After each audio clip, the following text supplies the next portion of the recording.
What is going on, Steelers Nation? I hope everybody is hanging in there. Sorry for being a few minutes late. I was hurrying out from practice. And no, your eyes do not deceive you. We are having a special Jacob Puntori led episode while Noah attends to some personal matters today. Thank you so much for tuning into All Steelers Talk. We are joined today with a very special guest, a friend of ours, a colleague of ours on the On SI network. He's on the Steelers beat with Noah and I. We have Jack Markowski here today with us. He's filling in. He's going to help us talk everything from Steelers practice today. I was down at UPMC Rooney Sports Complex at practice, getting an update on some injuries and seeing how some things are going to shake out. We'll dive into a few things on that. A couple other things here, another possible trade scenario that got brought up, a couple other things, and then we'll answer your questions, of course. So you can drop those all in the comments below. But before we get into anything else, Jack, welcome to All Steelers Talk. Pleasure to have you on here, buddy. Before we get into anything else, why don't you just tell us a little bit about yourself and what should we know about Jack Markowski, man? Yeah, I mean, I'm happy to be here. Thank you for having me. Like Jacob said, I've written about the Steelers on SI with him and Noah for a little over a year now. I live in beautiful New Jersey. I'm not in Pittsburgh like those two. But I went to school at the University of Pittsburgh for 4 years, covered the football team, basketball team as a senior. Been covering the Steelers, like I said, for a little over a year now. So I'm excited to get going and, share my opinions on some stuff. Incredible, man. Well, like I said, we're happy to have you, and thank you again for filling in on short notice here and helping us. We're going to break down what happened here at Steelers practice today. The injury report came out just before we hopped on here. Jack was taking care of updating that for Steelers on SI, and pretty good news. It seems like Alex Highsmith is trending in the right direction. Joey Porter Jr. trending in the right direction as well. The only notable thing that I saw was DK Metcalf taking a veteran day off, but nothing to worry about there. He was in attendance at practice cheering his teammates on, and Jalen Ramsey was just out there for stretches once again, but did not participate any further. Am I missing anything, Jack? Anything else notable on the injury report today? Yes, Skoranek was a full participant. He was limited yesterday with an illness. I don't think that was ever anything serious, though. But yeah, Joey Porter, full participant 2 days in a row, Warren. So all those guys seem in, a good spot to play on Sunday. Incredible. Yeah. And it looks like things are, besides the Jalen Ramsey stuff, which seems to be week to week sort of evaluating here. Calvin Austin the third, of course, is still, TBD as to when he will return in some capacity and move forward there. So things are progressing, but gearing up here for week 6 against the Cleveland Browns, coming off of a bye week. The Pittsburgh Steelers are gearing things up. The first thing I want to talk about here, something that I was noticing at practice today, was that in the absence of Calvin Austin III, the offense has to keep moving. They cannot just sit by while nothing happens and hope nothing or someone just magically fills in. There were two players here getting a little bit more reps on the wide receiver position. And one of them was, of course, Roman Wilson, a player that, we talk about a ton here on All Steelers Talk. I think is, very talked about around Steelers Nation right now about can he make an impact and can he rise up? But the other player who took a much larger role in practice today was Keyshawn Williams, who's currently on the practice squad, but this is his first year in the NFL. And he was, one of those players who battled in training camp in the preseason and maybe could have gotten one of those final spots, but the Steelers have him on the practice squad. There's a chance he might be elevated. Nothing official yet from the team, but in the absence of another wide receiver, I think they're looking for someone to step up. Jack, I'm wondering, what do you know about Keyshawn Williams versus Roman Wilson? And I have, two questions off of that we can dive into here. Do you think one of them is going to get more snaps this upcoming weekend against the Cleveland Browns? And we'll start with that. Do you think that either Keyshawn Williams or Roman Wilson is going to play a part in the Pittsburgh Steelers offense this weekend? Yeah, so I think between the two, I would count on Roman Wilson playing more just because he's on the active roster. He has more experience in the offense too.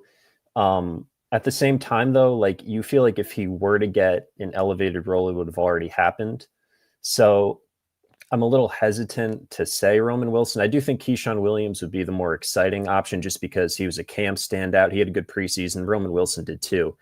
But But I feel like the Steelers might be a little hesitant just to kind of throw him into the fire, so to speak, against the Browns defense. That's really good. They have a good secondary. He has no regular season experience. So I would count on Roman Wilson playing more just because he has the prior experience.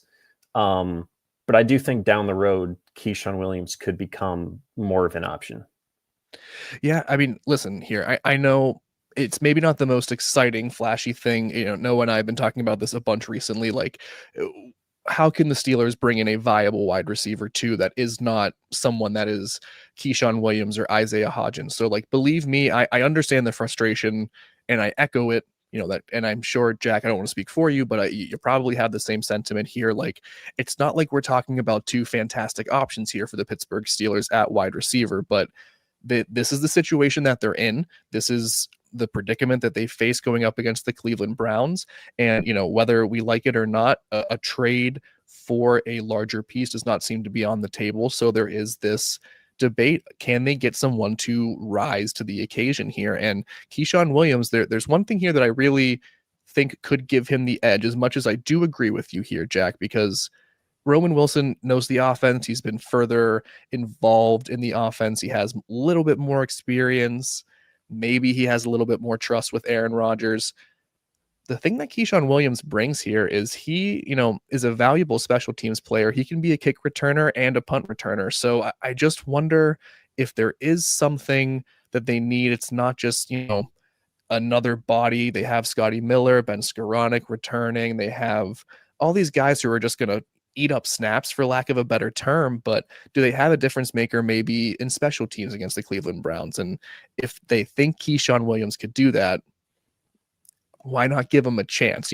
So my next question here about that is, if everything works out, right, do you think that long-term Keyshawn Williams, and let's just be a little speculative here, do you think that he is better long term, could reach a higher ceiling, or do you think Roman Wilson has the chance to be, and by higher ceiling, I'm talking about just an NFL wide receiver, not a superstar, not a number one pass catcher, but just, do you think either one of these players has a higher ceiling to be an NFL player?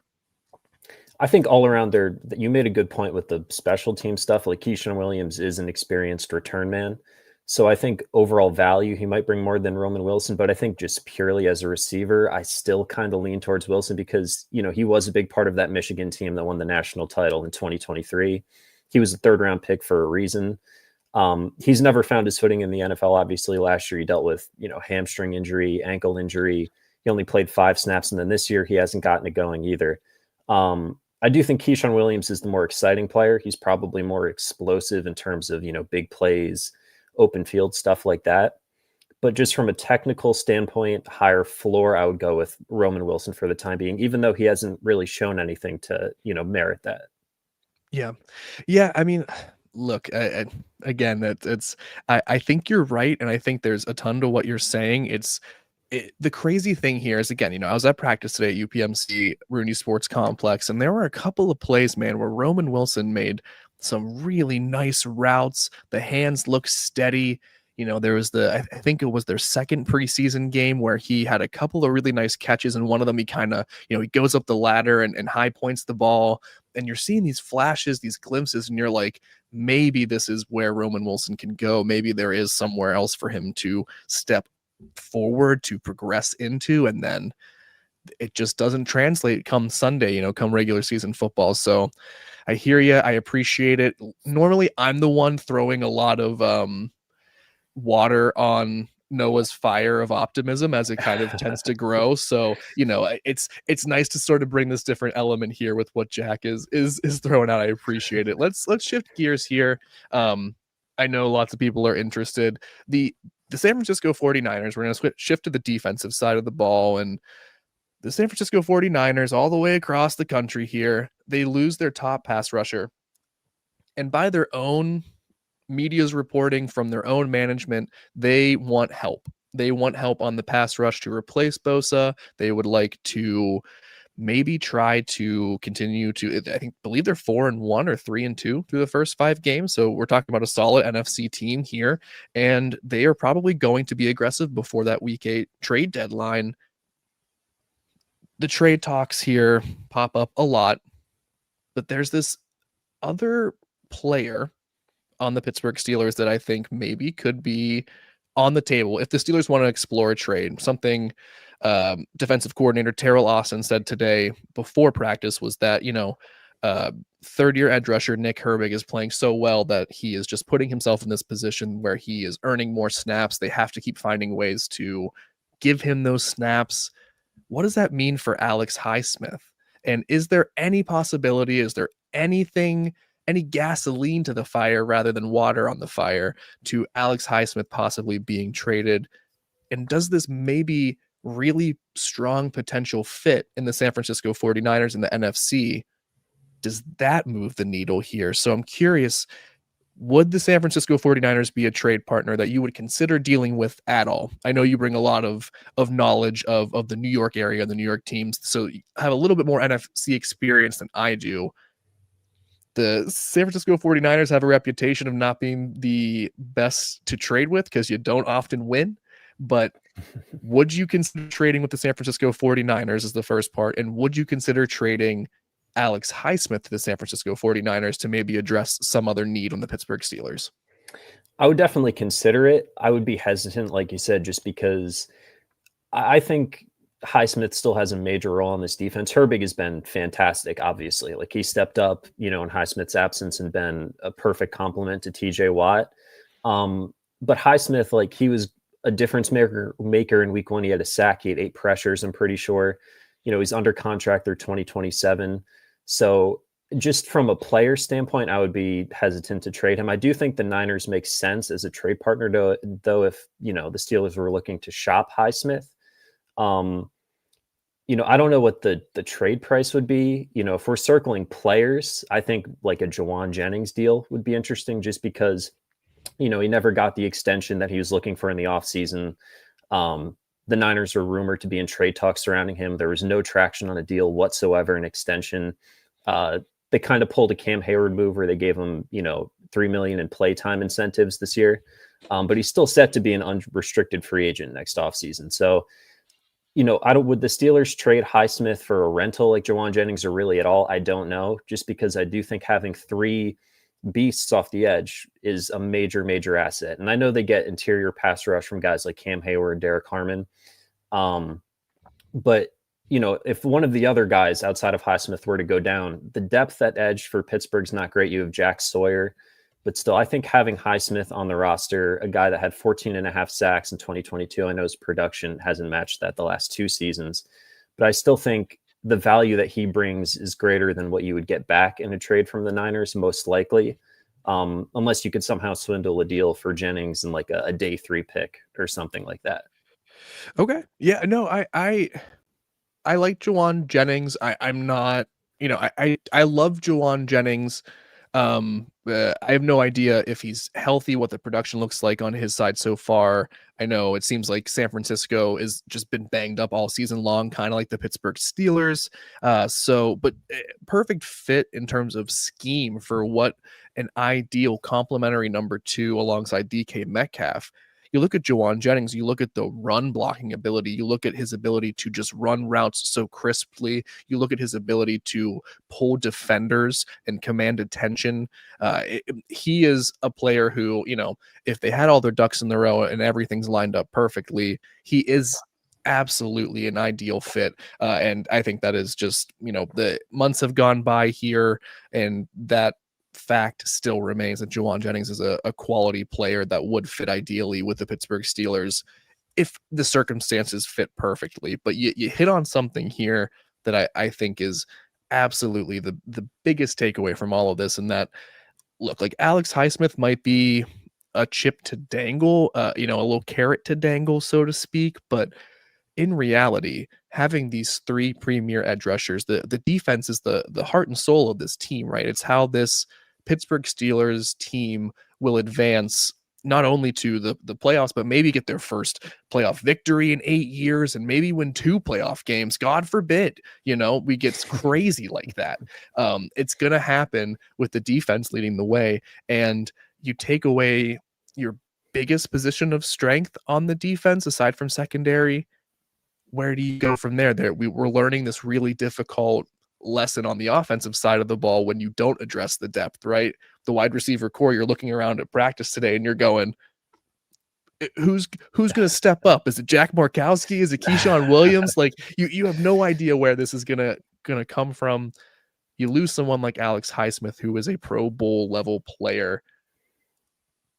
What happens? It's the Mhm. NFL. Crazy things happen every week. Injuries happen at ridiculous rates. I think unless the deal was Jawan Jennings, and I think even, you pitch a day 3 pick, and I know we're just speculating here, it would have to be much more than that just to make it seem like a worthwhile deal from the Steelers' perspective. If I'm Omar Khan, is there anyone else in San Francisco that you're like, well, maybe if you want to take advantage of a team that doesn't have a lot of leverage, is certainly in need of a very specific position in the pass rush. Is there anyone else, not just wide receiver even, that you would maybe kick the tires on? And if the answer is no, I understand completely. But you gotta ask. Yeah, it might be a no just because I mean receiver really is the glaring need. Um I don't even know where else I would point to, honestly. They have some interesting interior guys. I don't think they would ever trade a guy like Alfred Collins or anything like that. Uh, Mm, and their secondary is deep too, but that's not really an area of need for the Steelers, like you said. So, I mean, I would hone in on Jawan Jennings if trade talks were ever a reality. But otherwise, I think I would move on to another potential suitor. yeah, no, I get it. I'm curious, just real quick, your thoughts on this. I've been Noah and I for months, since this whole league year started. Like the second day of training camp up at Latrobe, we were driving back and I was like, Noah, dude, they're not going to make a move for a wide receiver after DK Metcalf got here, and it's going to be so disappointing. And for months, I've stood firm on this stance, and I've continued to sort of stand by it and not defend it, but continue to give reasoning for why the Steelers want to do it. Do you think the Steelers are going to make a move for a wide receiver before the deadline, or do you think this is the group we're rolling with one way or another?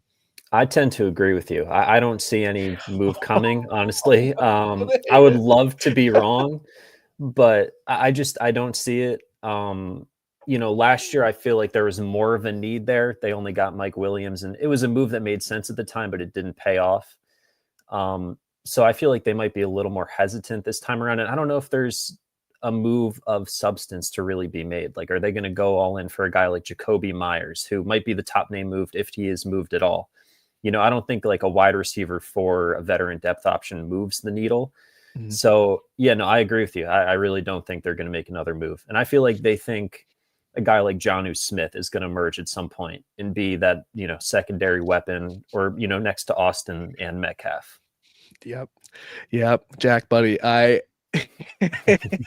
you're it's like looking in the mirror right now, because I've said the same thing, and I want to be wrong, right? Like there's something so obvious and glaringly missing when it comes to the passing game of the Pittsburgh Steelers. You can make up the difference with like super strong offensive line play. Aaron Rodgers magic can make up a little bit of difference. Jonnu Smith can make up a little bit, but the fact remains that the wide receiver depth is just quite poopy, Mhm. and they're not really going to address it despite the massive elephant in the room regarding all of it.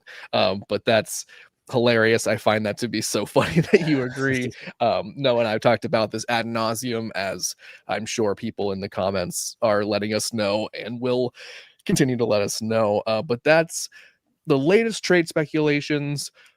We'll see if anything more comes of it than just pure speculation and hypotheticals. But I appreciate your insight on that, Jack. I want to switch gears once more before we begin answering questions from all of our favorite people here. It's Thursdays. What we usually do here. And I speak as if I've been doing it for years. I've just been doing it for a somewhat brief amount of time with Noah.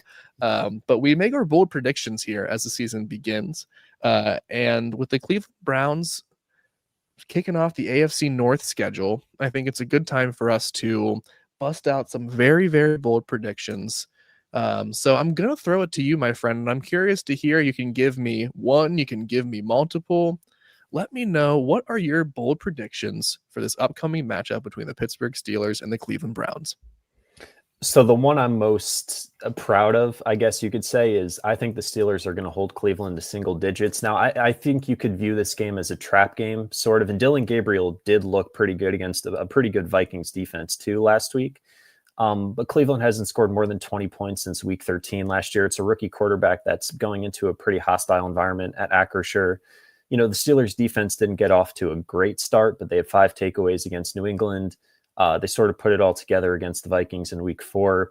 The pass rush should be active all game long, especially with Highsmith back. Cleveland's offensive line isn't anything to write home about, really. And I feel like Pittsburgh's defense can rattle Gabriel, you know, and I think the main thing is their ability to stop Quinshon Judkins, who was great against Minnesota. You know, and Cleveland also has an injury at receiver. Cedric Tillman's on IR. So I think if they can just contain the ground game, which is easier said than done, I think the Steelers can control the game, control the time of possession, and limit the Browns offensively. And then my second one would be that I think this is the game where Jonnu and Pat Freiermuth really sort of break out. I think you're still going to see a lot of Darnell Washington as a blocker because that worked against the Vikings, another 4-3 defense. But if Austin doesn't play, which it's almost a lock at this point that, you know, he won't, I think you'll see Smith and Freiermuth kind of take more snaps from the slot. Cleveland has a great pass rush. Myles Garrett and Malik Collins has been really good this year. Alex Wright's been good. They have Mason Graham on the interior too as the number 5 overall pick. I think Aaron Rodgers is going to have to get rid of the ball quick. And I just think, you know, having those 2 tight ends is conducive to, you know, being productive in the short game in front of the sticks, stuff like that. Cleveland gave up 73 yards to TJ Hawkinson and Josh Oliver, who are the Vikings tight end duo last week. And I think there's going to be targets up for grabs too. I think Jonnu and Freiermuth will get more looks without Austin in the game, you know, more than likely. Neither of them has got it going yet. You know, Johnny Smith has a top 27 yards in a game. He had almost 900 yards last year. Pat Freiermuth had 6 yards combined over the last 2 weeks before the bye week. So I feel like the Steelers, if there is any time for those 2 players to really, you know, get moving in the right direction, it's this week. Wow. Laying down the gauntlet a bit here. Wow, before I respond any further and then dive into my bold predictions here, since it's I don't know if we'll have you back on tomorrow, to be quite honest, or if Noah will be with us. Just to be completely transparent and honest with everybody. And if he told me, I forgot. But if we don't have Jack back on tomorrow, I am curious to know, would you like to make a prediction for this weekend ahead of Noah and I making ours tomorrow? Yeah, I'll say the Steelers win. I'll go 21-7. Ooh. I think the Browns get a touchdown. Ooh. I think the Steelers win pretty comfortably, though. The Browns defense is scary. Like I said, don't get me wrong, but I really do think the defense can they can get Gabriel off his game and really control it. Yeah, I agree with you completely. I think rookie quarterbacks continue to be the sort of like a sweet treat for Mike Tomlin and his defense. He just loves to get into them and he just loves to take them out. And I think we're going to see a lot more of that. And I think that's a really strong lead in here for the first of my bold predictions. Someone I was like so interested to talk to today after practice was Juan Thornhill. You know, the revenge game narratives just feel like so they're present, such a motivating factor for the Steelers in so many games so far this season and probably will continue to. I was really hoping to just, again, with some transparency here, to like hear a really juicy sound bit from Juan Thornhill about like going up against his former team and, you know, how eager he is to beat them, maybe throw a little shade their way. But he took the highest of high roads, credit to him, and he said something along the lines of like, I'm not going to trash talk here. I'm just happy to be playing against them. And, you know, on the Steelers experiencing Renegade in front of the home crowd. Incredibly diplomatic answer. But I think he is going to be a bit more motivated by this than he is letting on and than he let on today. And I think that it's going to fuel a turnover in the form of an interception for our boy Juan Thornhill, who was on, you know, so has been kind of up and down so far. I think this is a solid game for him that includes an interception, but not only that, the cornerback returning Joey Porter Jr. is also going to record an interception in his return game. So we're looking at multiple turnovers here if the Steelers play their defense the right way. And I think that my first bold prediction is that that will include two interceptions, one from the former Cleveland Brown Juan Thornhill and one from a returning Joey Porter Jr. Um, is that a bold prediction, or is that a just an insight into Sunday? Um, I mean, it's definitely bold. You know, two interceptions is definitely, I think, in any game a little bold, but I like it. I mean, I do think counting the revenge game narrative definitely matters. I don't care, the importance of whatever player. So I could definitely see Thornhill coming up with a big play. I feel like things just always kind of work out that way. And yeah, Joey Porter getting an interception too. I could totally see that.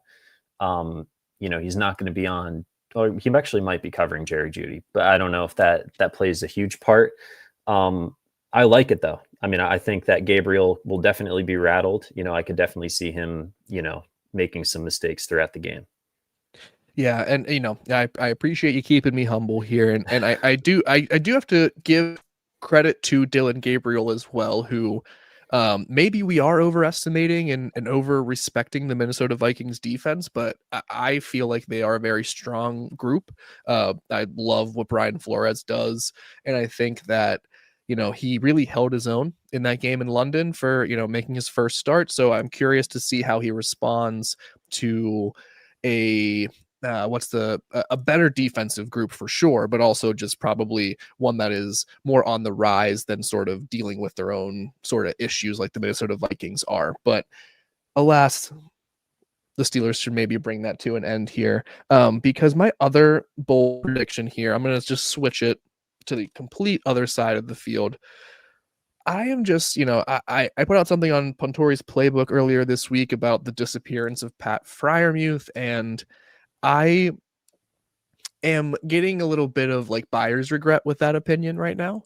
Because I wonder if just that, like, the game plan was really so decisive against the Minnesota Vikings that dictated both Jonnu Smith and Pat Fryermuth would not be a part of it. I think he's becoming less important to the offense still for sure, but I think this game is going to put a little bit of several seeds of doubt into that narrative that he's being phased out. I think it's going to happen, but I think it's going to take a little bit of a road bump. It's going to hit an obstacle here because Pat Fryermuth is going to see a ton of action in this game, especially with no real number two wide receiver. I think that Pat Fryermuth has a rebound game, his best game of the season.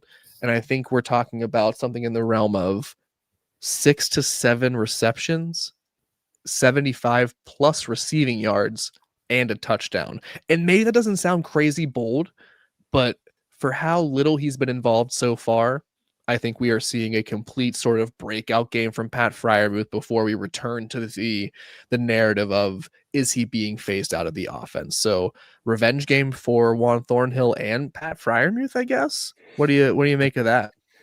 I totally agree with you on that. I think both him and Jonnu, like I said before, are in line for more looks. I feel like Fryermuth just has to make an impact at some point. The season has been disappointing for him so far. He just hasn't, looked the same, especially in that Patriots game going back. There were a couple of like miscommunication, it kind of looked like, with Rodgers. So I do feel like he's in line for a big game, like you said, 6-7 catches, 75 plus yards. I could totally see that happening. I love that. Do you think what do you think is more likely, that stat line for Pat Fryermuth or the multiple interceptions prediction I gave? Ooh, that's Choose tough. wisely. I'll go I think I have to stay true to my own predictions, and I'll back you on the Fryermuth one. I see a Incredible. big day for him. Incredible. And I no one needs a rebound day more from the Pittsburgh Steelers than Pat Fryermuth, and sort of with all of the doubt that continues to rise. And I continue to say, amongst all of the criticism, that I am a huge fan of Pat Fryermuth and his game, and when he is playing up to his potential can be a really impactful tight end, but they just got to find a way to make that happen. But we'll see if any of these bold predictions come true, my friend. We've got a couple of days here to find out, but I think that'll do it for Jack and I rambling and coming up with all this fun stuff together. We're going to dive into your questions here in a minute. If you haven't throwing any in. Shout out to our super chatters as always, and throw your questions and comments in here. We'll try to get to as many as possible. But first, you're going to get to see a quick little glimpse of our friend Noah while he tells you all about our ad sponsor for today.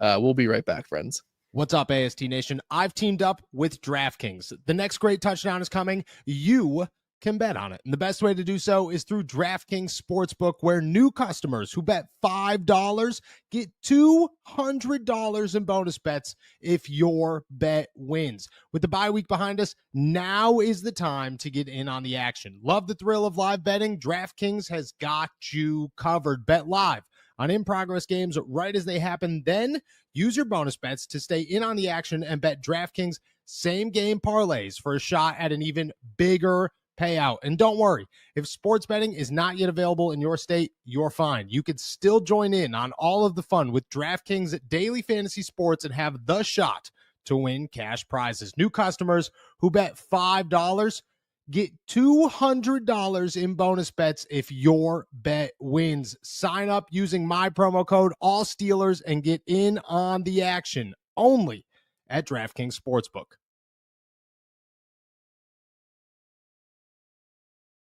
And we're back. Thanks, Noah. We love you. We miss you. Should be back tomorrow. I think there's a couple of comments in here real quick. Let me just pop that in there. Noah's looking different today for sure. If you are late to joining us today, Noah is out attending to a little personal matter today.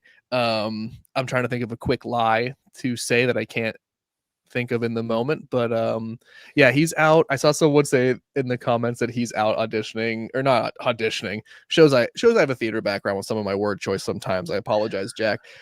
He's out taking snaps to see if he can fill in at wide receiver 2 for the Pittsburgh Steelers. And I don't know if Noah's told you much about his high school glory days, but a very well-respected football player in Eastern Pennsylvania, the hub of high school football. So Noah has the day off today here, and our boy Jack Markowski's helping me talk Steelers and catch up on everything. So we're gonna dive into some questions here. Shout out again to everyone, our super chatters who is a member here. Like, you guys are the best. I can't believe it. Let's start off here with Cody Silva. Did you put up this click? No, my boss did. Noah, blame him for any of your problems. Cody, it's never me. It's always Noah. Tell him tomorrow, but don't tell him I said that tomorrow. He's undercover Kenny Pickett. I don't know what that is in reference to. Cody, give me a little bit more context in the comments here, and I'll have a little better something for you there. But shout out, Cody. Pleasure to see you. Let's see. We got one here from, and forgive me, my eyesight is so bad without my glasses here. Does that say Steelers? Steelers fan 8. Super Bowl matchup is going to be Steelers and Packers. I can't read that at all. Steelers and Packers in a round is going to beat the Packer. Aaron Rodgers, I assume that means, is going to beat the Packers and then retire. That would be one way to go out for sure. That would be quite the narrative. What do you what would you say is the likelihood of something like that happening? I mean, I do think both teams are probably within the top 3 or 4 teams in their respective conferences right now. I think that would be awesome, a rematch of the 2010 Super Bowl, obviously, too. Just Aaron Rodgers is on different sides. I don't know how likely it is. I think it'll be fun to watch it on Sunday Night Football in Week 8. I think it is. But that would be cool. I mean, obviously seeing Rodgers go up against the Packers in what could be the last game of his career would be cool. I think both teams have long roads to get there. I don't think they're the favorites to it. You have the Eagles and stuff like that in the NFC, and then you still have the Bills. I know the Chiefs have been down, but they're always still looming, in the background in the AFC. So we'll see. But I do think that would be very cool. Yeah, I agree. And I will say, I think, at least where we stand here in week 6 of the NFL regular season, I think I'd be a little bit more likely to say the Packers have a better chance of getting to the Super Bowl right now than the Steelers. But someone asked us a great question. I think it was yesterday about what is the likelihood of things happening between like the Steelers missing the playoffs, getting the 1 seed in the AFC, or making the AFC championship. And there's just something in my mind. Like, I think the road to the AFC championship certainly becomes a little bit clearer depending on how the middle part of this season shakes out. But I could see the Steelers kind of going farther. I think the NFC, of course, goes to the Eagles, like you mentioned, but the Green Bay Packers and Micah Parsons, like that just seems like a very formidable group.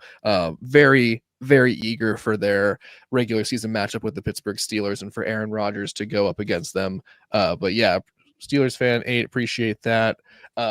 Would be awesome to see. Let's move on here to Chris, who so I can read this better. Guys, please explain why we wouldn't trade Alex Highsmith to the Saints or the Raiders in order to get the right wide receiver. 49ers are just not the trade partner for us. Okay.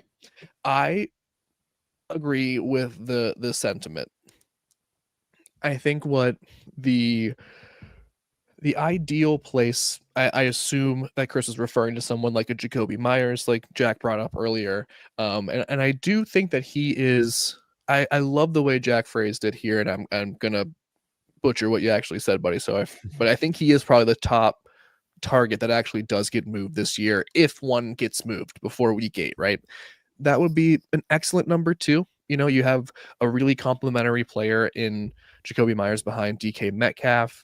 Do you think that it is more realistic or a better option maybe to call up the New Orleans Saints, to call up the Las Vegas Raiders and say, here's a player in Alex Highsmith we're willing to deal. Let's talk trade. Like, what if you're Omar Khan, if Jack's sitting right next to Omar Khan and they're going about their business for the day, are you calling one of those teams first and inquiring? And if so, tell us what kind of deal you're throwing out there. I mean, I would definitely try it. My main reservation would be, would the Saints and Raiders try to make a win now move when they're towards the bottom of the league? Now, Highsmith is under contract through 2027, so maybe they're looking towards the future. They're looking to move a rental, like Jacoby Myers for an established pass rusher like Highsmith. I definitely think it would be worth a shot if I was Omar Khan, if I were the Steelers. I just don't know how receptive Las Vegas or New Orleans would be to taking on a 28-year-old edge rusher when their contention window is not within the next 2 years or before his contract expires. Okay. What do you think of Rashid Shaheed? I like Shaheed a lot. I mean, I think he's great. He's another rental too, who I think is a top trade option for sure. Yeah, and I think this was tangential from Alex Highsmith, because there's just too, like, you can't recoup value if you send out Alex Highsmith and then get Rashid Shaheed back because he's a rental, like you mentioned here. But he's a player that I've been mentioning recently, and I think of the trade options that get floated, that seems like a player that I could actually see coming to the Pittsburgh Steelers, both because the trade's not going to cost a lot and there's no real obligation beyond this year. The way, and this is, put your seatbelt on here so I can go on a tangent for a second here, Jack. But what I think is happening here for the Pittsburgh Steelers, especially as the quarterback class in 2026 NFL draft is looking, questionable at best right now, and there's a lot of things remain to be seen. It seems like a lot of guys are probably going to have to go back for another year to further develop. Like, is that franchise quarterback in the first round available for the Pittsburgh Steelers next year? If it's not, what if they're going to target someone like a top wide receiver? Because boy, oh boy, that class is loaded. Or what if they're going to target like a safety? Or what if they're going to target, some sort of like offensive lineman, to really round out the group? I don't know, but it's all sort of percolating in my head and further ingraining this idea that if they're going to get somebody, it's going to be of the contractual status of Mike Williams last year. It's going to be Rashid Shaheed. It's going to be a player who you are not obligated to be on the 2025 season. So thank you. You can unbuckle now. I appreciate you hanging out with that. Are we got someone in here? Are we trading TJ? No. Headlines are crazy. But no, I don't think we're trading TJ. I don't think we ever will. Do you think TJ Watt retires a Pittsburgh Steeler, Jack? Is there any way this guy does not? I don't see any way he doesn't. The only way is like if his contract, ends and he signs a 1-year deal with, like, I don't know, the Packers, to go back home for one last year and then retire. But no, I think I would put a lot of, stock in him finishing his career as a Steeler. I would agree. I think there's like this catastrophic option where maybe he wants to play beyond this contract, which I don't think happens, but like it's catastrophic because he can't do it here. If he wants to play beyond this contract, there just won't be space for him. But yeah, I think he's a Steelers player for life. Here's a great one for you, Jack. Here, this is from ND Joe. And sorry, Ashton G, for not shouting you out for asking that question. We appreciate it. But ND Joe here. Hey, it's nice to put a face to the name. Welcome to AST, Jack. We're happy to have you here today, Jack. Jack is an incredible. I'll just take a second to just sort of sing your praises. Jack is an incredible writer, and he does some incredible work, both with the Pittsburgh Steelers and the New York Yankees as well. So would highly encourage you to become more aware of Jack Barkowski if you are not. But we are certainly happy to have him here today. I'm going to move on here to. I appreciate the kind words. Oh, hell yeah, dude. Is that Sajan Patel? Sajan, if I mispronounce your name, let me know how to pronounce it correctly so I do not butcher it again. My apologies, my friend. Jacob, since Noah isn't here, how's working for him? This is a safe space. Well, you got 2 employees of Noah here today, and so we can certainly speak to it. I've said this before on this show, and I'll say it again. Noah and I have been friends for a while. We were friends before we started actually working together full time. I've known him for a few years, and I've only been working for him for about 1.5 years, 2 years. So he is a buddy of mine. We get dinner with our wives together. So like I can genuinely and honestly say that he is a friend of mine. I don't have anything bad to say. He's also very, as a boss, incredibly understanding without getting into too many details. Like I have very specific family situations that requires my schedule to be a certain way, and Noah has been nothing but accommodating about it, and we have worked around a lot of great stuff. So as a boss, as a friend, I can only sing this man's praises. Jack, if you want to talk some crap on him, this is a safe space. He definitely won't see it. Wink, wink. No, I'll echo what you said. I mean, he hired me as an intern when I was a senior in college in 2023. Like you said, he's been nothing but great, understanding. He's meant a lot to my career. He's the reason I'm here, obviously. So, yeah, I love working for him for sure. Wow. I don't know if that's the response you expected, but just a couple of guys who like their boss. Who'da thunk it? Who'da thunk it? Steelers fan 8 is back with another one. Is this a prediction for the game against the Cleveland Browns? I'm going to say, what do you make about this prediction? We win. Is it 35-6? Okay. Wow. Let's see. That's not too far off from, I mean, your prediction was a little closer, but holding them under 10, like I think that is, are we crazy for thinking that the Pittsburgh Steelers are going to dominate in this way that we're sort of alluding to? Or is it all there? I think the recipe is there for it to happen. It's never that simple in a division game, especially. But I just think on paper, the Steelers are just better in every facet of the game. Not to disrespect the Browns. Their defense is great. I think that's kind of neck and neck. But you just look at what Cleveland has, especially offensively, and I just don't know if they have the pieces necessary to really go in to Acrisure Stadium and get a win, or score enough points to really make it like a 1-score game, or make it down to the wire. Yeah, no, I mean, listen, yeah, and you ride this line where you're like, when do I call a team bad, right? Like what is it? Can you actually call a team truly bad in the NFL? Like, but the Cleveland Browns are off to a pretty rough start. And I think it's pretty fair to say that they are outclassed heading into this. And to kind of go along with that, I just thought this was hilarious again from Steelers fans. Steelers have 10 plus sacks Sunday. What The record is 11, right? I think. Let's see. I believe you are correct. If you don't mind double checking, that would be great. I would venture to guess that they will not exceed double digit sacks in this game. What I am willing to do, because I love to stake bets happening, and if I lose them, I buy jerseys, because then either way I just get a jersey, as Noah pointed out.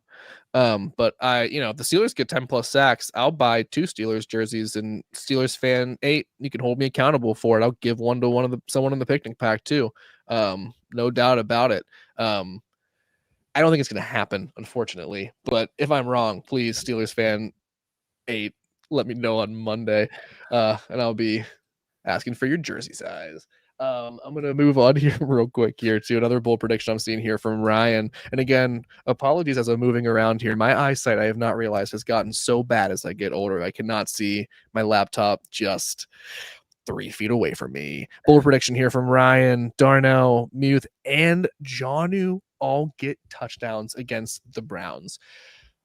We like to do, odds 1 to 10 here sometimes. What is, on a scale of 1 to 10, Jack, what would you give the chances of all 3 tight ends for the Pittsburgh Steelers, or the 3 main tight ends for the Pittsburgh Steelers, recording a touchdown against the Browns? I will say I love all the tight end optimism going into this game just across the board, but I would say a 2, maybe. Ooh, okay. I don't think it's like impossible. Like I wouldn't my jaw wouldn't drop to the floor if it were to happen. I think Darnell Washington's the toughest one.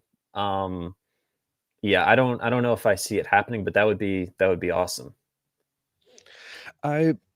Excuse me. I am just waiting for the day that that Darnell Washington becomes a true fixture in the passing game, and this would be a great time against the Cleveland Browns for it to happen. Excuse me again. Here's one here. It's from Nicholas here. Jake Browning tore us up 2 years ago. ... I have little confidence we get an easy W versus the Browns with that defense, low scoring game. Okay, so 2 parts to this one. Do you think are we overestimating the Steelers offense? My goodness gracious, I cannot clear my throat on that. My apologies. Are we overestimating what the Steelers offense can do against what is a very strong, a very elite Cleveland Browns defense? I do think a little bit, just because, like you said, the Browns defense is truly elite. Like it might be a top 3 to 5 unit in the league. I know the record doesn't necessarily reflect that. So I do think there is a little bit of that. But I think the offense, you've seen it kind of round into form. The Vikings defense isn't as good as Cleveland's, but that's still a pretty good unit. And I thought the Steelers offense looked good throughout really that entire game. So I do think there is some overestimating going on, but there's reasons to be confident about it too. Yeah, listen, and here's the other part too. The Jake Browning part of it, moving ahead to the Bengals. I don't want to move too far past the Cleveland Browns, right? Like, keep the Steelers mindset of staying with your opponent, but Joe Flacco is going to start that game on Thursday for the Cincinnati Bengals. It ain't going to be Jake Browning. It's going to be Joe Flacco. So either way, maybe not the best, because they both have a little bit of history of overperforming against the Pittsburgh Steelers, but I think the Cleveland Browns defense, getting back to the upcoming matchup here real quick, is going to present a tough challenge for sure. I just think maybe I'm overestimating too, or giving them too much credit, but the slight adjustment that they were able to make against the Minnesota Vikings was not crazy. They just went heavier, against the Minnesota Vikings, and used it to their advantage. I don't think that's going to be the same thing they replicate against the Cleveland Browns, but I think they could maybe just find one key adjustment to make, right? It could just be giving the ball to Pat Freiermuth in the passing game that does make up that difference against the Cleveland Browns. So I think they're going to do better than maybe the Nicholas here is kind of alluding to. But I think the skepticism, though, is a good thing to keep in mind here. So thank you. We already, this was Oh, we got this earlier about the 10 sacks. My apologies. Oh my goodness. Jack, will you read that for us, buddy? Yeah, guys, normally I wouldn't trade Highsmith for Shaheed, but if we are truly all in for a Super Bowl, then it makes sense. I could see Shaheed as a permanent wide receiver too. Wow. Okay. What are your thoughts on that? I do agree with the overall sentiment. Like, I'm a huge fan of Shaheed. Like, you just watch him when he's in the open field. You see how quick he is. Like, he scored an 87-yard touchdown last week against the Giants. He's a big play machine. He can return kicks too, I'm pretty sure. I just worry about trading a guy like Highsmith, who is like a top end number 2 rusher, maybe even a number 1 on most teams in the league. Trading him with 2 more years under contract for a rental, and there's no guarantee that you're going to be able to lock up Shaheed or that it's all going to work out. So it's a gamble. I do echo the Shaheed love for sure. I just don't know if I would trade Highsmith for him. Yeah, again, not to be a broken record, but yeah, that's the value there. It trips me up too much in terms of what you'd be getting back. So if you can work out those details, great. I think you really do have some options here. And I think Rashid Shaheed is continuing to be overlooked because Chris Olave is still a member of the New Orleans Saints, and that sort of just rightly so, understandably so, he garners all this attention. But man, Rashid Shaheed's a hell of a player. I'd love to see him in the black and gold. I'm going to move on to a question here from Justin. I think I can read this one, Jack. I'll take this one. I wanted Caleb. I'm lying. I need you to read it. So can't. I wanted Caleb to bust a 60-yard run against the Vikings to quiet the bust talks. What week do we think he turns the corner and outsnaps Kenny G? Interesting. But I want to hear your thoughts on this, but I want to add in something that I think is slightly pertinent to this conversation. Arthur Smith and Tara Lawson both talked today to the reporters, and he was asked point blank, did Kenny G do enough to take away snaps from Jaylen Warren? Arthur Smith immediately goes into, well, Kenny G is a really special player in space in a certain way, but Jaylen Warren's really unique. He's yards after catch, bodies bounce off of him, goes on. And then next question immediately is, does that mean that Kenny G is going to get more snaps and Jaylen will take less? It'll kind of the game plan will dictate that. So it was the most non-committal sort of thing you could really give an answer to. I bring this up because while Caleb Johnson is certainly working his way back up, you can see the trust sort of being built back up within him from the coaching staff. The room for him to make a lot of impact is not there right now. They love what Kenny G does. They love Jaylen Warren. They want to have this two-headed attack that it's the same reason why the same stubbornness that prohibits them from getting a real wide receiver 2 is the same reason that Caleb Johnson, even if he keeps improving, will probably not get a ton of touches. Jack, I'm curious if you feel differently. Are we just games away from a Caleb Johnson, breakout? Is it going to happen? Tell us your thoughts on the 3rd round pick of the Pittsburgh Steelers. Yeah, no, I agree with you. I don't think there's a lane towards consistent carries for him. Gainwell, like you said, the coaching staff, players have talked him up for a long time, even before his game against the Vikings. So I think it would have to take I don't know what it would take for him to get, in the game over Kenneth Gainwell or get more touches than Kenneth Gainwell at this point in time. I think Caleb Johnson's more of a 2026, 2027 investment at this point. And I know there was a lot of hype on him coming into the year as, like you said, a 3rd round pick who was one of the best running backs in the country last year at Iowa. But yeah, I don't see it right now. I still think he needs time to develop, time to kind of get acclimated to the speed of the NFL.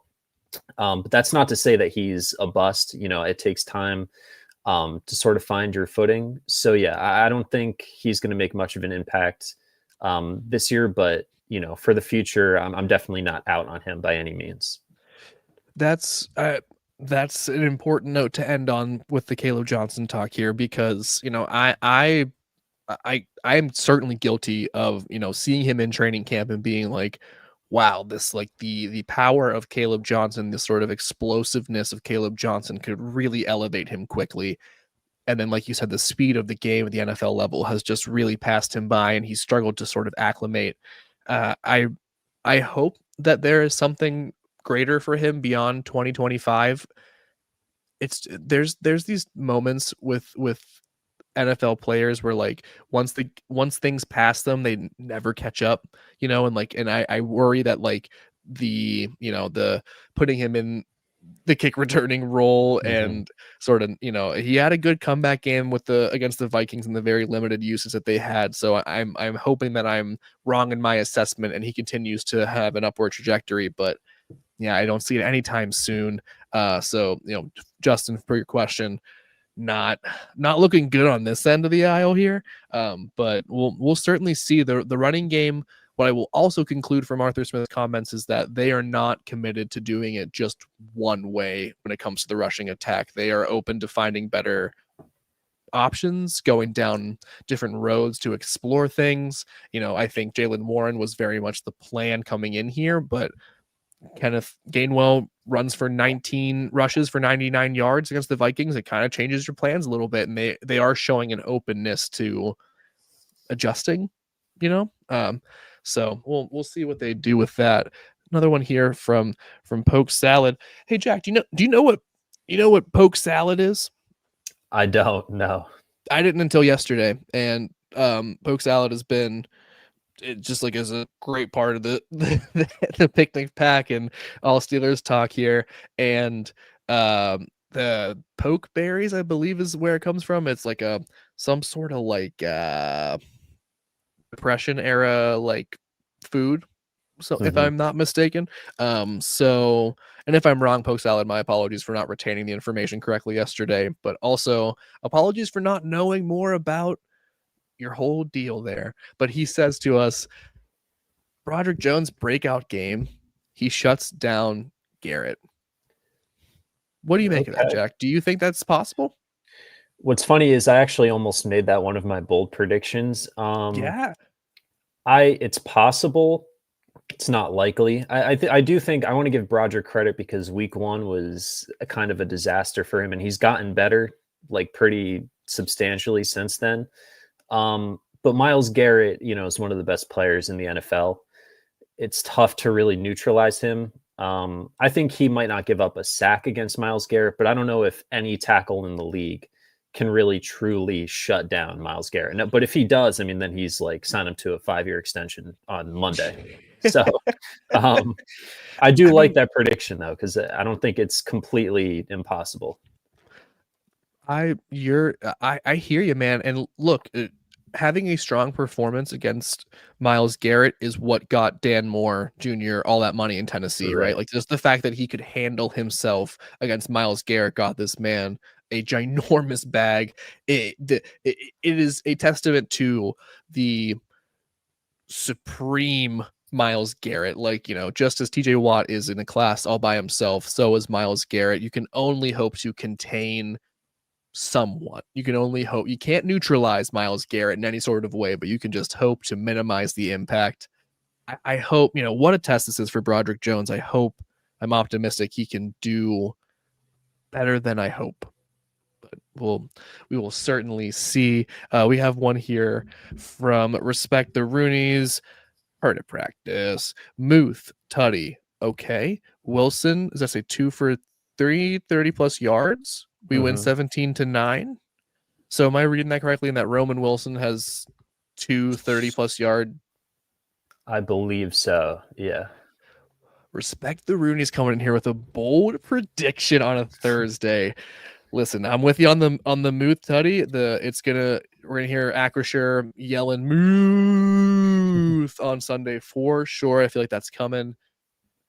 Roman Wilson, man, you gotta like really convince me that maybe I'm partial against these younger players because I just am listening to replaying what I said about Caleb Johnson in my head now.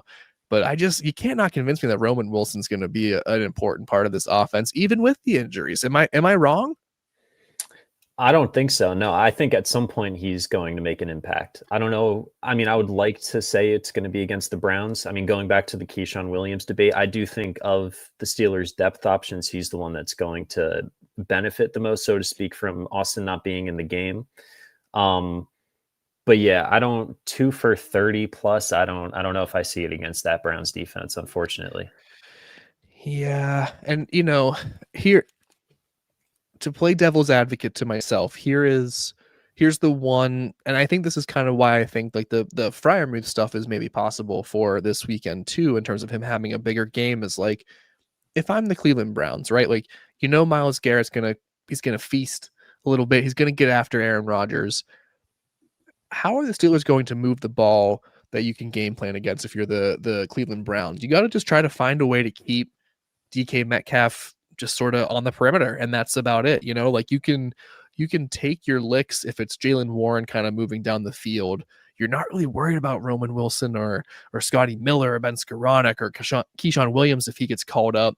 You're probably okay with your coverage against John New and Pat Freiermuth and Darnell. Like, does someone sort of slip out? Like, who is the player that doesn't get enough respect this weekend, gets ignored, and then the Steelers can then exploit that ignorance of the Cleveland Browns? Like, maybe it's Roman Wilson, maybe it's Pat Freiermuth.